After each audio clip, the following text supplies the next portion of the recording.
샬롬 여러분.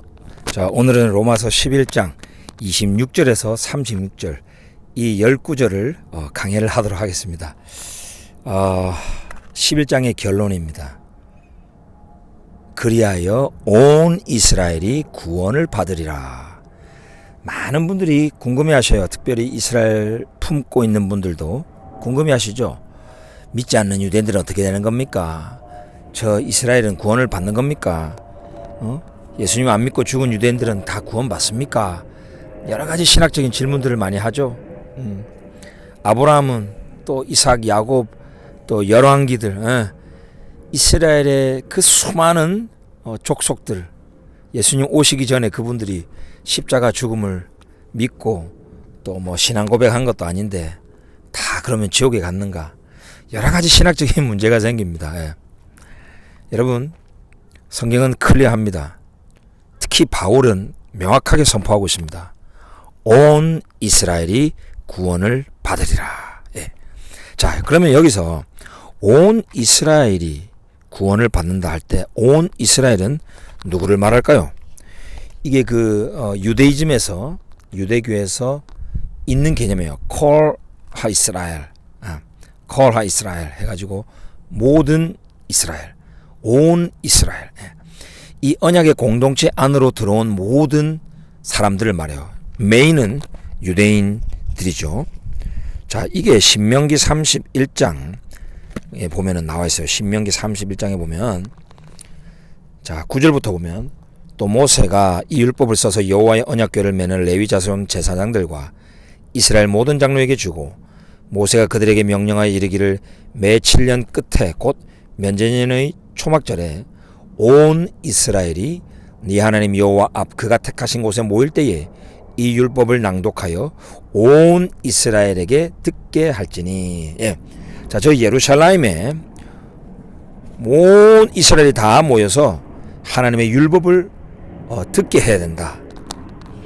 자, 이게 누구냐? 곧 백성의 남녀 어린이 네 성읍 안에 거류하는 타국인을 모으고, 모든 이스라엘 족속들, 유대민족뿐만 아니고 이 예루살렘 안에 거하는 이방인들, 타국인들, 즉 이스라엘의 공동체 안으로 접붙임 받은 이 이방인들 다 모으고 그들에게가 아니고 그들이 듣고 배우고 네 하나님 여호와를 경외하며 이 율법의 모든 말씀을 지켜 행하게 하고, 하나님의 토라 율법의 말씀을 순종하는 이 이스라엘의 하나님을 경외하는 타국인들, 이방인들까지 포함하여 온 이스라엘 족속을 온 이스라엘이라고 한다는 겁니다, 여러분.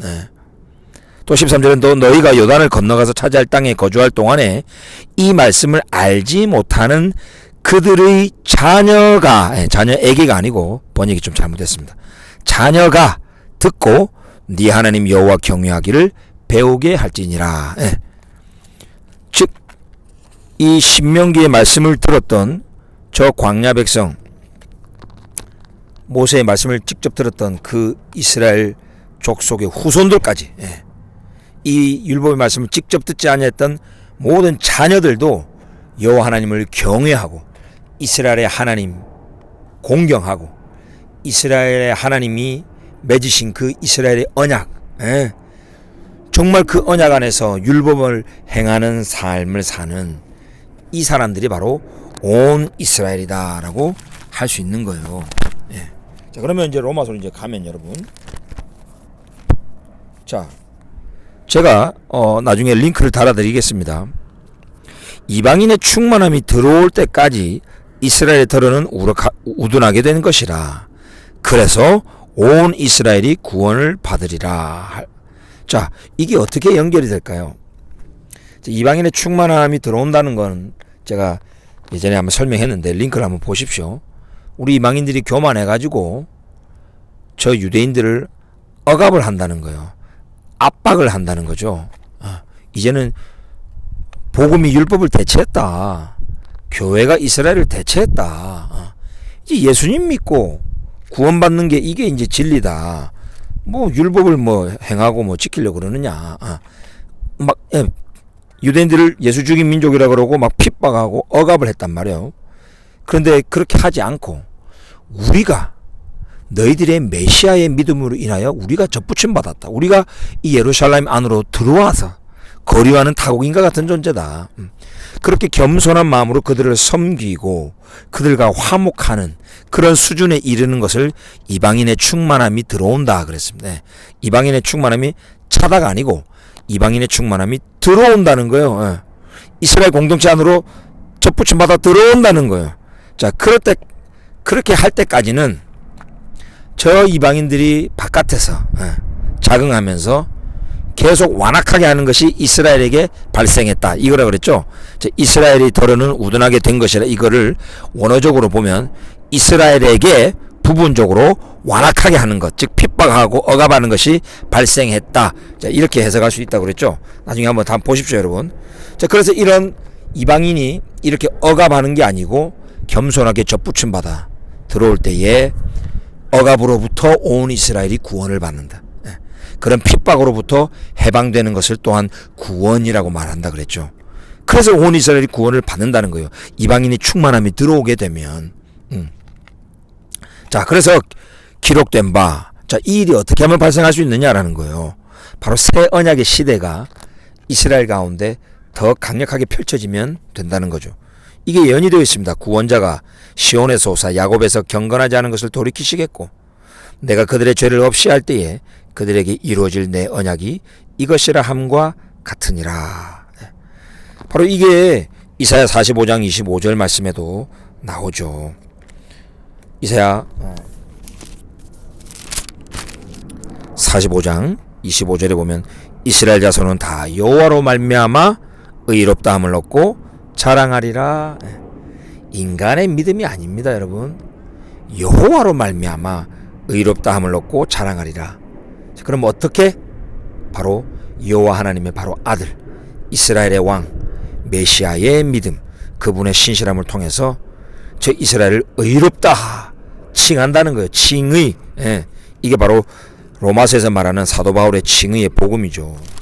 또 이사야 46장 13절에도 내가 나의 공의를 가깝게 할 것인즉 그것이 멀지 아니하나니 나의 구원이 지체하지 아니할 것이라. 내가 나의 영광인 이스라엘을 위하여 구원을 시온에 베풀리라. 여러분, 하나님께서 이스라엘을 내 영광이래요. 와, 예? 저 이스라엘과 예수님은 하나예요. 그래서 우리 예수님도 하나님의 영광, 그리스도의 얼굴 안에 있는 하나님의 영광의 광채 이렇게 하죠. 바로 저 이스라엘과 이스라엘의 왕 메시아는 하나인 거예요. 그래서 이 나의 영광인 이스라엘을 위하여 구원을 시온에 베풀리라. 여러분, 하나님께서는요 이스라엘 의롭다 하셨습니다. 예수님을 통해서. 그리고 영화롭게 하셨어요. 구원을 이제 베푸실 겁니다. 여기서 말하는 구원은 영원한 하나님 나라를 상속받는 그런 구원이 아니고 그거는 이미 약속으로 이미 상속받은 자들이고 이들은 그 상속 공동 소유자를 우리도 접붙임 받았고 죄 사함의 구원, 죄로부터 정죄함으로부터 자유하는 그런 구원을 누리게 될 거라는 거예요. 어떻게? 이방인의 충만함이 들어올 때에. 그래서 우리 이방인 크리스찬들이 저 이스라엘과 접붙여져서 저들을 축복하고 저들을 시기나게 해야 한다는 거죠. 우리도 율법의 그 말씀을 또 지키고 여호와를 경외하는 모습을 보여줄 때에 율법을 지키지 않고 세속적으로 살던 유대인들이 도전받아서 다시 율법을 지키는 그런 역사들이 일어나는 거죠. 우리 이방인 교회가 정말 이 이스라엘의 토라를 존중하면서 정말 행할 때에 그들이 시기나고 도전받고 지키는 역사, 그게 바로 새 언약의 역사잖아요. 그래서 이 구원자가 시온에서 오사 야곱에서 경건하지 않은 것, 즉 토라를 지키지 않는 그런 삶을 돌이키시는 거예요. 바로 이 성령 충만한 이방인 교회를 통해서 이스라엘을 품은 룻과 같은 그런 이방인 교회를 통하여 야곱을 돌이키시고 영적 부흥을 일으키십니다. 그들의 죄를 없이 할 때에 그들에게 이루어질 내 언약이 이것이라. 이게 바로 예레미야 31장 31절에 바로 그 새 언약이죠. 여러분, 이 새 언약은 예수님의 십자가 사건을 통해서 시작이 되었습니다. 이제는 완성을 해야 되는 시대가 됐죠. 주님의 보혈로 인하여 저들의 죄가 다 사함 받았습니다. 그러면 이제 담대하게 율법을 지키는 거룩한 삶을 살아야 되죠. 성령의 역사로. 그 일을 우리 이방인 교회가 도와줘야 된다고요. 새 언약의 시대를 완성할 수 있도록. 그 얘기를 하는 거죠. 그래서 28절에 복음으로 하면 그들이, 저 유대인들이 너희로 말미암아 원수된 자요, 택하심으로 하면 조상들로 말미암아 사랑을 입은 자라. 우리 복음에 순종하는 우리 이방인 크리스찬들과는 적대적인 관계죠. 복음을 순종 안 하고 우리는 순종하고, 우리는 믿고 그들 안 믿고, 원수라는 거죠. 그러나 저 유대인들은 아브라함, 이삭, 야곱, 저 조상들로 말미암아 사랑을 입은 자다. 이게 바로 성도라고 그랬죠. 자, 이 사랑은 히브리어로 헤세드, 이스라엘과 맺은 언약적인 사랑을 헤세드라고 해요. 이 헤세드를 입은 자를 하시드라고 합니다. 바로 이 하시드가 성도입니다. 성도. 이 거룩하게 된 자예요. 뭐 믿고 우리가 거룩하게 살 때에도 성도지만, 하나님의 그 언약적인 사랑을 입어버린 자, 부르심을 받아버린 자를 또한 하시딤, 성도라고 해요. 이게 정통 유대인들을 오늘날 히브리어로 하시딤이라고 합니다. 하나님의 은사와 부르심에는 후회하심이 없느니라. 하나님이 한번 이 이스라엘을 부르시고 선택했어요. 그리고 이 은사를 줬습니다. 예배와 언약과 말씀, 그죠? 이 모든 은사를 주셨어요. 근데 이들이 안 믿었다고, 예수님이 안 믿었다고 이걸 그냥 다 취소한다든지 그렇지 안 한단 말입니다. 후회하지 않는 하나님이세요. 절대로 대체됐다고 생각하면 안 됩니다. 대체 신학은 그러니까 반성경적인 신학이에요.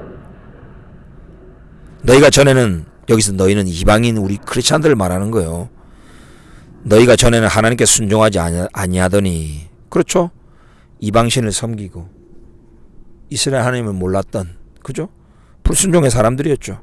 공중권세 잡은 자에게 순종하던 자들이었죠. 그런데 이제 이스라엘이 순종 아니함으로 이제 긍휼을 입었는지라. 이스라엘이 복음에 순종하지 아니했기 때문에, 즉 넘어졌기 때문에 구원이 이방인에게 이르렀다. 이게 11장에서 말하잖아요. 그래서 이 복음으로 인하여 우리가 이스라엘 공동체의 일원이 되고 하나님의 긍휼을 입었죠. 자, 그래서 이렇게 이와 같이 이 사람들, 이스라엘이 순종하지 아니하니 왜 오늘까지도 왜 순종하지 않느냐? 이는 너희에게 베푸시는 긍휼로 이제 그들도 긍휼을 얻게 하려 하심이라.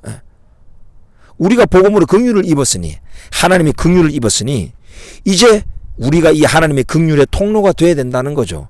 우리가 저 이스라엘에게 긍휼을 베풀어야 된다는 겁니다. 이런 유대적인 복음, 칭의의 복음을 전하고 하나님의 자비와 사랑을 그들에게 전달해야 된다. 긍휼을 베풀어야 된다. 그러려고 지금까지 복음에 불순종하는데 가둬뒀다는 거죠. 32절. 하나님이 모든 사람을, 여기서 모든 사람은 이스라엘을 말하는 거예요. 성경에서 모든 사람이라면은 그 특정한 대상의 대부분을 그냥 모든 사람이라고 표현을 해요. 모든 인류를 이렇게 하는 게 아니고, 저 이스라엘의 모든 사람을 순종하지 아니하는 가운데 가두어 두심은 하나님이 가두어 뒀다라고 표현해요. 유대인이 너희가 안 믿었다가 아니고, 그러니까 유대인의 불신을 항상, 유대인이 예수님 안 믿고 복음에 불신하는 거를 유대인 탓으로 돌리면 안 됩니다. 이거는 하나님이 어떤 특별한 섭리고 계획이라고 말해요. 하나님이 그들을 가두어 두셨대요. 하나님이 그들을 가두어 두심은 그들에게, 즉 이스라엘 모든 사람에게 긍휼을 베풀려 하심이라. 마지막에 우리 이방인 교회를 사용해 하셔갖고 그들에게 긍휼을 베풀려고, 자비를 베풀려고, 한세 사람으로 그냥 그들을 안게 하시려고. 깊도다 하나님의 지혜와 지식의 풍성하며 그의 판단을 헤아리지 못할 것이며 그의 길은 찾지 못할 것이다. 이게 여러분 깊은 하나님의 지혜라는 겁니다.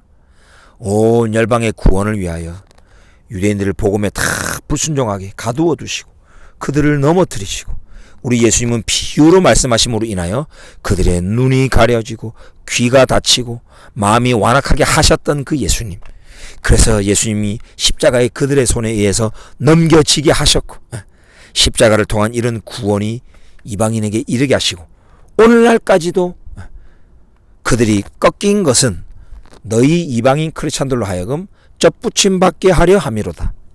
우리의 구원을 위하여 유대인을 이렇게 불신하게 하신 하나님의 지혜와 그 깊은 하나님의 길과 판단, 이거를 지금 사도 바울은 찬양하고 있는 거예요.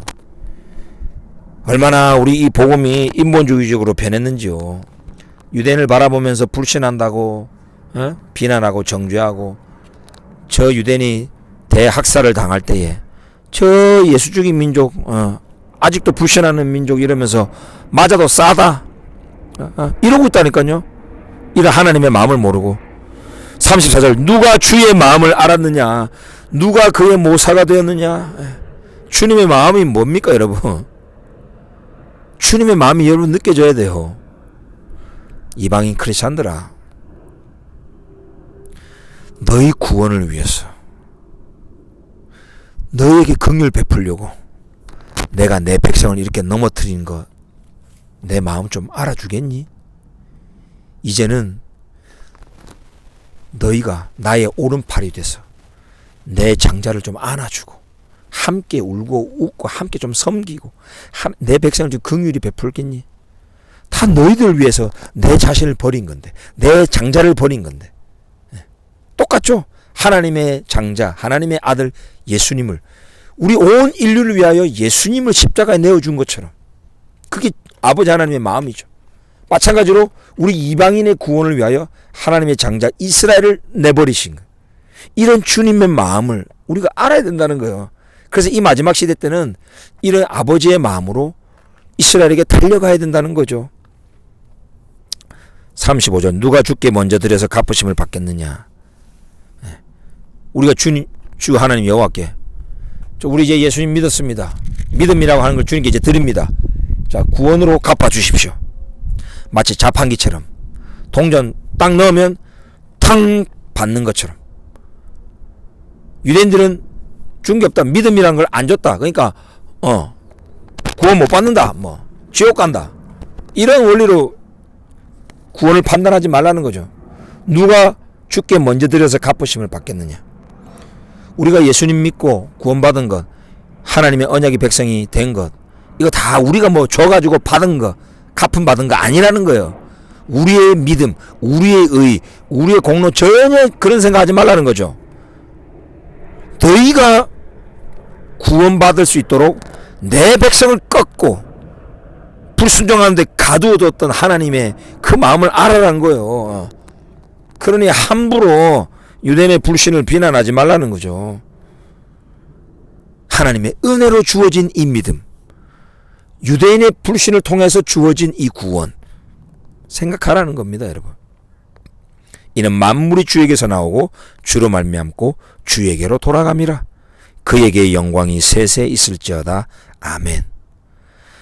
이런 모든 이스라엘에 벌어지는 일들, 복음 사건, 오늘날까지도 유대인과 크리스찬의 관계에서 많은 핍박의 역사, 불신의 역사, 한세 사람이 깨어졌던 그런 역사들, 이 모든 것들 다 주님께서 나왔고 주로 말미암은 것이고, 결국은 주님께 영광이 돌아갈 수 있도록 주님께 영광이 돌아간다는 겁니다. 하나님께 영광, 주님의 영광, 내 이스라엘에, 그죠? 긍휼을 베풀어라는 거예요. 내 영광 이스라엘을 위하여 내가 내 구원을 지체하지 아니하리라. 이런 주님의 마음을 여러분 좀 아셔야 됩니다. 제가 이 주님의 마음이 깨달아지고 느껴져서 2016년 미국 LA에서 목회하는 가운데 다 접고 아내와 자녀 5을 데리고 이스라엘로 달려간 겁니다. 이 주님의 마음을 전달하려고, 이 주님의 긍휼하심을 유대인들에게 표현하려고 그렇게 달려간 거예요, 여러분. 그래서 12장부터 나오는 거죠. 그러므로 자, 이것이 하나님의 이런 놀라운 섭리고 하나님의 계획이니 우리 이방인 크리스찬들이 우리의 몸을 거룩한 산 제물로 이스라엘을 위하여 드려야 된다. 제사장인 이스라엘을 위하여 드려야 된다. 이것이 바울이 우리 이방인에게 복음을 전한 목적이다. 그래서 나중에 나오잖아요. 우리 이방인을 제물로 드리려 함이라. 여러분, 이런 주님의 마음, 그 주님의 선한 뜻을 소유하기를 원합니다. 여기 12장 2절에 그러죠. 이 세대를 본받지 말고 오직 마음을 새롭게 함으로 변화를 받아라. 저와 여러분의 이 마음 속에 지난 2000년간 교회사에서 축적되어 왔던 그런 대체 신학의 반유대주의적인 그런 신학과 마음이 자리 잡고 있어요. 이게 이 세대의 신학이에요. 이 세대의 마음이에요. 근데 우리의 마음이 변화를 받아야 돼요. 새롭게 되어야 돼요. 뭘로? 주님의 마음으로 채워져야 돼요. 주님의 마음으로 변화를 받아야 돼요. 이게 바로 하나님의 선하시고 기뻐하시고 온전하신 뜻이에요. 이게 아버지 하나님의 뜻이라고요. 주님의 마음을 알면 이제는 이스라엘에게로 달려가는 거예요. 마치 장자 이스라엘이 일 끝나고 돌아와가지고 집안으로 안 가겠다고 지금 서 있는 거죠. 근데 우리는 예수님 믿고 뭐 구원받았다고 집안에서 지금 잔치하고 있는데 정작 아버지 하나님은 집 밖에 있어요. 이게 주님의 마음이에요. 내 아들 돌아오기를 기다리고 내 아들이 그냥 보이기만 하면 그냥 달려갈 준비를 하고 있는 주님의 마음. 달려가서 너 이제 뭐 예수님 왜 안 믿냐, 이제 믿어라, 세례 받아라, 뭐 기독교로 뭐 개종해라가 아니고 그냥 있는 모습 그대로 그냥 갈려가서 안아버리는 거예요. 그냥 안아버리고 뽀뽀하고 돌아와서 그냥 잔치를 벌이고 소를 잡고 가락지를 끼워주고 막 이렇게 어마어마하게 축복해주고 긍휼을 베푸 준비가 되어 있는 그 아버지의 마음. 이 아버지의 마음이 바로 주님의 마음. 로마서 11장 34절에 나오는 이게 주님의 마음이에요. 누가복음 15장에 나오는 그 돌아온 탕자의 비유에 나온 아버지의 마음이 바로 34절의 주의 마음이요. 12장 2절에 나와 있는 마음을 새롭게 하라라는 뜻이라는 거예요. 이런 주님의 마음을 품고 이 마지막 시대에 이스라엘 향하여 달려가는 고려가 되기를 간절히 원합니다. 지금 이스라엘은 예전에 잘 알지 못했던 이방 나라 코리아를 부르고 있습니다. 수상에서부터 온 이스라엘 국민이 코리아야 우리 함께 가자. 한국 대통령이 띨빵해가지고 막 거짓 선동에 넘어가가지고 이스라엘을 욕하고 해도 이스라엘은 또 다 덮어주고 용서해주고 함께 가자 계속 이러고 있어요. 이때 우리가 달려가야 된다고요. 이스라엘 부를 때에 달려가는 코리아가 돼야 됩니다. 이것이 우리 한국교회의 사명인 줄 믿습니다. 여러분 이런 주님의 마음을 품으시기 바랍니다. 그렇게 이스라엘 축복할 때에 하나님께서 여러분에게 놀라운 복을 내리실 줄 믿습니다. 여러분 사랑하고 축복합니다. 샬롬.